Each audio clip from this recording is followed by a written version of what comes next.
काल शिवसेनेतले आमचे जवळचे सहकारी विनोद घोसाळकर जे उपनेते आहेत पक्षाचे आमदार होते, अनेक महत्वाच्या पदांवर त्यांनी काम केलं, अत्यंत निष्ठावंत कडवट शिवसैनिक, त्यांचे चिरंजीव अभिषेक घोसाळकर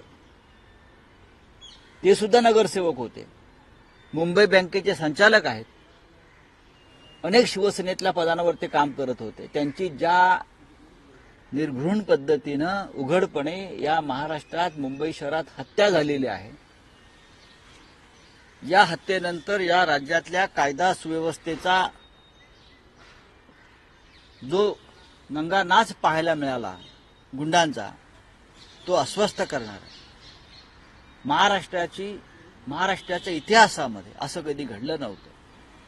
गेल्या 1.5 वर्षामध्ये रोज फक्त गुंडगिरीच्याच बातम्या आमच्या कानावर येत आहेत. पुण्यामध्ये तो कोणतो मारण्याची हत्या होते, नगर जिल्ह्यामध्ये तिकडले आमदार गुंडगिरी आणि दहशतवाद करून लोकांच्या जमिनी ताब्यात घेत आहेत, राहुरीमध्ये आढाव म्हणून दाम्पत्य आहे वकील, त्यांची हत्या झाली अपहरण करून. राहुरी बरं का, अत्यंत गंभीर गोष्ट आहे. कोर्टाच्या परिसरातून त्यांचं अपहरण झालं.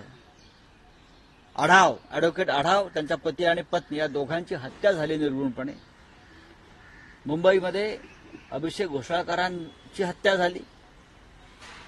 या राज्याचे गृहमंत्री देवेंद्र फडणवीस हे कुठे आहेत? अदृश्य आहेत कुठे? गृहमंत्र्यांनी कुठे असायला पाहिजे? गृहमंत्री विदर्भात भारतीय जनता पक्षाच्या कार्यकर्त्यांना घेऊन चाय पे चर्चा करत शेतावर फिरतायत. चाय पे चर्चा. महाराष्ट्रातल्या बिघडलेल्या कायदा आणि सुव्यवस्थेवर चर्चा कोण करणार? चाय पे चर्चा कसली करताय?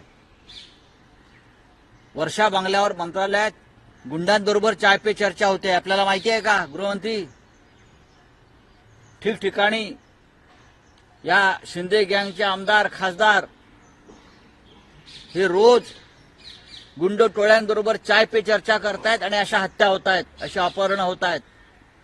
अभिषेक घोसाळकरांच्या हत्येनंतर आमची मागणी आहे देवेंद्र फडणवीसांकडे, तुम्ही अत्यंत अपयशी गृहमंत्री आहात, तुम्ही अकार्यक्षम गृहमंत्री आहात.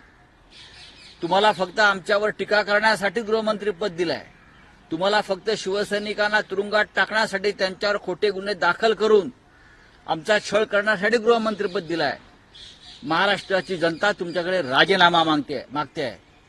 नसेल तर तुम्ही या राज्याच्या गुंडांना पाठीशी घालणाऱ्या मुख्यमंत्र्यांना आणि त्यांच्या लोकांना त्यांच्यावर गुन्हे दाखल करा आणि कारवाई करा.